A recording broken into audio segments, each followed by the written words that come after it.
बिस्मिल्लाहिर्रहमानिर्रहीम। अस्सलाम वालेकुम। रूहानी दुनिया चैनल को देखने वाले मोअज़्ज़िज़ ख़वातीन व हज़रात, उम्मीद है कि आप सब लोग खैरियत से होंगे और ईमान की बेहतरीन हालत में होंगे।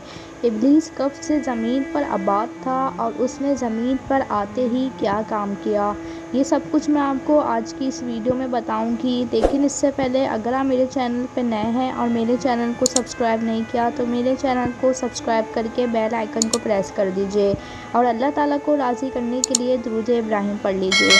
अल्लाहुम्मा सल्ली अला मुहम्मदिन व अला आलि मुहम्मदिन कमा सल्लैता अला इब्राहीम व अला आलि इब्राहीम इन्नका हमीदुम मजीद। अल्लाहुम्मा बारिक अला मुहम्मदिन व अला आलि मुहम्मदिन कमा बारकता अला इब्राहीम व अला आलि इब्राहीम इन्नका हमीदुम मजीद। इब्लीस कब से ज़मीन पर आबाद था?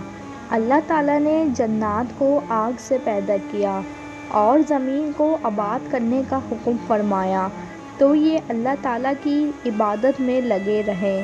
यहाँ तक कि असल राज गुज़र गया तो इन्होंने अल्लाह ताला की नाफरमानी करना शुरू कर दी और खून रेज़ी पर उतर आए।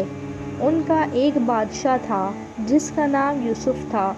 उस बादशाह को इन्होंने मार डाला तो अल्लाह ताला ने उन पर दूसरे आसमान के फरिश्तों का लश्कर भेजा। इस लश्कर को जिन कहा जाता था। उनमें इब्लीस भी था जो 4000 का सरदार था। ये फरिश्ते आसमान से उतरे और ज़मीन से सारी औलाद को तबाह कर डाला और इन्हें वहाँ से जला वतन किया और समंदर के जजीरों की तरफ मार भगाया। इब्लीस अपने लश्कर समेत ज़मीन में रहने लगा।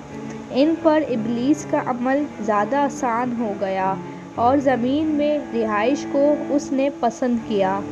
मेरी आज की वीडियो आपको देखना और सुनना अच्छा लगा हो तो मेरी वीडियो को लाइक कर दीजिएगा, शेयर कर दीजिएगा और साथ ही मेरे चैनल को सब्सक्राइब करके बेल आइकन को प्रेस कर दीजिएगा।